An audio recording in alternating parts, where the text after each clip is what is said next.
The Arab-Israeli conflict is presented in the media as a territorial dispute.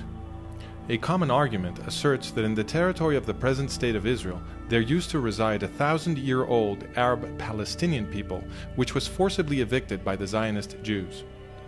In order to evaluate these claims, we must examine the historical facts. We shall do this in what follows.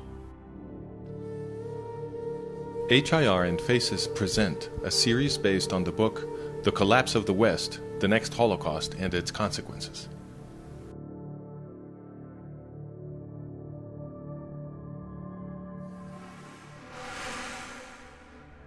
It was the Romans who, in the 2nd century of the Common Era, first used the name Syria Palestina for Jerusalem and surrounding areas. It was an incorrect usage. In Greek, Palestina means homeland of the Philistines, but the Philistines never occupied more than a tiny sliver on the eastern Mediterranean coast, including part of what is today's Gaza Strip, and they had ceased to exist centuries earlier. The Romans had conquered a place called Kingdom of Judah, and they themselves, after possessing it, called it Province of Judea. Both names mean homeland of the Jews. Why then did the Romans change the name to Syria Palestina? This is an important question. Jewish community and religion are organized around the Law of Moses, which, according to Exodus, was born in an Egyptian slave revolt. This explains why the Law of Moses denounces oppression and protects the poor. It also explains the preoccupations of the Roman military aristocracy. In those days, the Jews were a very large population distributed throughout the Mediterranean. The greatest worry of the Romans was that the popularity of the Law of Moses among the oppressed peoples of the empire might result in revolution. In order to avoid such an outcome, the empire launched enormous mass killings of Jews, remembered today as the First Jewish War, the Diaspora Revolt, and the Second Jewish War. According to historians, taken together and in proportional terms, the Romans killed perhaps more Jews than did Adolf Hitler. Once the genocide had been concluded, Emperor Hadrian, after destroying Jerusalem in the 2nd century, brought Greeks to settle it and forbade the entrance to Jews under pain of death. The city was renamed Aelia Capitolina, and the area Syria Palestina.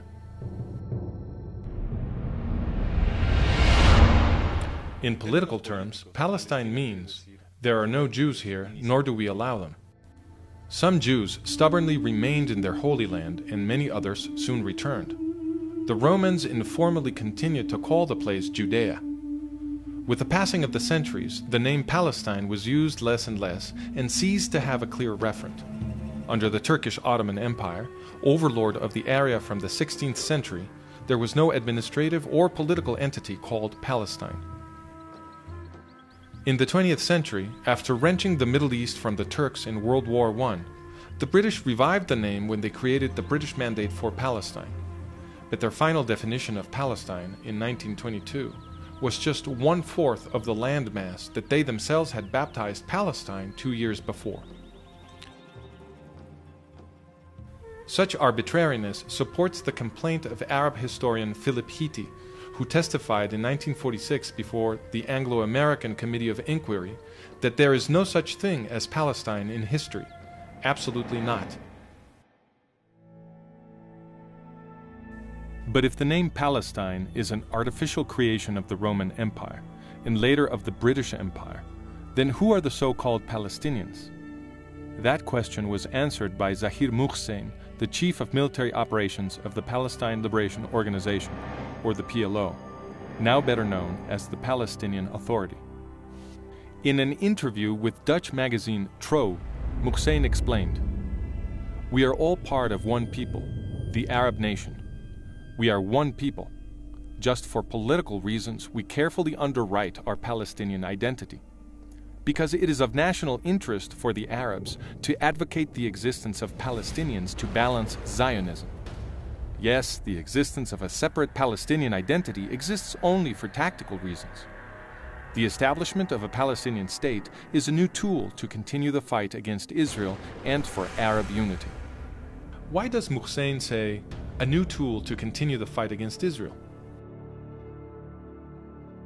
In war after war, the combined efforts of several Arab Muslim states were defeated by tiny Israel, again and again. So a new tool was needed, a political warfare strategy that combined terrorism with diplomacy to achieve what open warfare could not. But is Zahir Muhsin saying that a Palestinian people with a presumed right to the land of the Jewish state was simply invented? The PLO charters appear to confirm this. In its first charter, dated 1964, the PLO defined Palestine in Article 2 with its boundaries at the time of the British Mandate. This is a reference to the second arbitrary definition of the British from 1922. How can a 20th century foreign colonial power arbitrarily define the boundaries of the supposedly ancestral land of the Palestinians? But in truth, the PLO did not even really adopt the British definition. In Article 24, the PLO explicitly asserted that Judea, Samaria, and Gaza, the territories which it now claims for its desired state, were not Palestinian. Article 24. This organization does not exercise any territorial sovereignty over the West Bank, Judea and Samaria, in the Hashemite Kingdom of Jordan, or on the Gaza Strip. In 1968, the PLO rewrote its charter. This time, the definition of Palestine did not exclude Gaza, Judea, and Samaria, so the PLO was now claiming these territories. What explains the change? In 1964, when the PLO wrote its first charter, Egypt was illegally occupying Gaza, and Jordan was illegally occupying Judea and Samaria. But then the Arab states provoked the War of 1967, or Six-Day War, in which the Israelis captured the territories of Gaza, Judea, and Samaria, among others. It was after this that the PLO rewrote its constitution in 1968, this time including Gaza, Judea, and Samaria in its definition of Palestine. The borders of Palestine are therefore flexible and are redrawn to surround exactly the territory which Israel controls. In other words, the borders of Palestine are chosen merely so that it can be used as a tool to continue the fight against Israel. But if Palestine is a recent invention, and the same goes for the Palestinian identity, then where do the Arab Muslims now calling themselves Palestinian come from? Today, about 8 million people live in Israel. But the most reliable estimate about the 19th century puts the population of this area at 300,000. It was practically empty. And that is how 19th century travelers described it. For example, in the mid-19th century, the British consul complained that the area was empty of inhabitants. When Mark Twain visited, he remarked that in the Jezreel Valley there wasn't a single village to be found for 30 miles all around. And a visiting French author, Pierre Loti, wrote that cities and palaces had turned to dust. In a historical study, Karl Hermann Voss explained all this as a result of the Arab-Muslim conquest. In the 12.5 centuries between the Arab conquest in the 7th century and the beginnings of the Jewish return in the 1880s, Palestine was laid waste. Its ancient canal and irrigation systems were destroyed, and the wondrous fertility of which the Bible spoke vanished into desert and desolation. Under the Ottoman Empire of the Turks, the policy of desfoliation continued. The hillsides were denuded of trees and the valleys robbed of their topsoil. And the few people who lived there, who were they? A majority were Muslim, but they were divided by various identities, some of them violently opposed to each other, and none of them Palestinian. There were also small Jewish communities in the large settlements and in the villages of Galilee, and also large populations in Jerusalem, Hebron, Safed, and Tiberias. In Jerusalem, in fact, the Jews were a majority. A document from the British consulate dated 1859 states, "The Muslims of Jerusalem do not exceed a fourth of the entire population." In 1878, 2 years before the Zionist migrations began, the Ottoman Sultan launched a resettlement policy to bring foreign Muslims, mainly Circassians and Algerians. Historian Arnold Blumberg explains, after 1880, the forces of nascent Jewish nationalism, foreign Muslim colonization, sponsored by the Turks, and spontaneous Arab immigration prompted by the new prosperity of Palestine changed the demographic face of the land.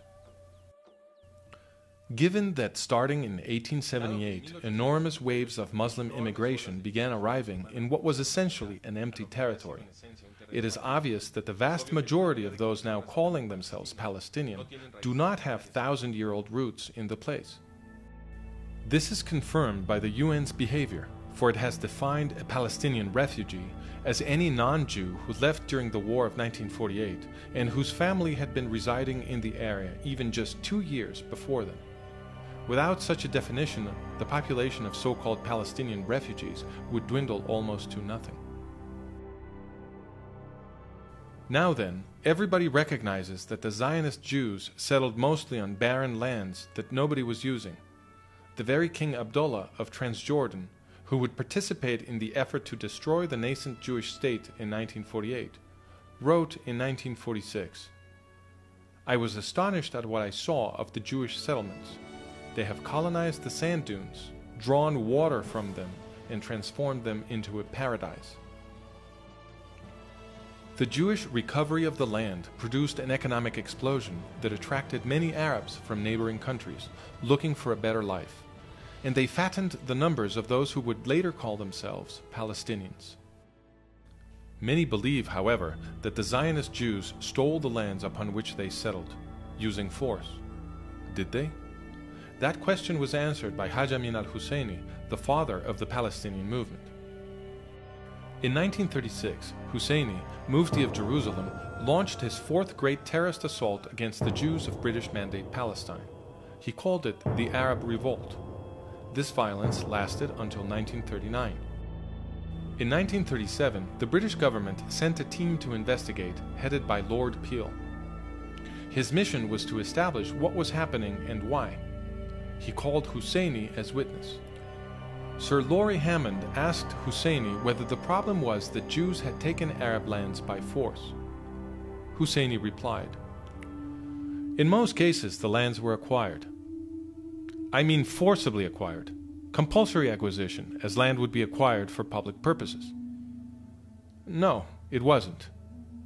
Not taken by compulsory acquisition? No. But these lands amounting to some 700,000 dunams were actually sold? Yes, they were sold, but the country was placed in such conditions as would facilitate such purchases." "I don't quite understand what you mean by that. They were sold. Who sold them?" "Landowners." "Arabs?" "In most cases, they were Arabs." "Was any compulsion put on them to sell? If so, by whom?"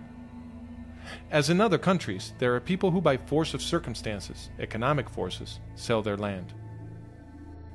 The Arab landowners who, according to Husseini, had been forced to sell their lands were the Effendi, the great feudal lords of the area. They did whatever they liked. Nobody forced them to sell. And they had sold their least productive lands at very high prices. In fact, Husseini's own family, among the largest Effendi landowners, was doing a brisk business with these sales. The Husseinis first would threaten the small landowners with death if they dared commit the so-called national crime of selling land to Jews. Then they would buy these plots at fire sale prices, consolidate them, and resell them at extortionate prices to the Zionist Jews.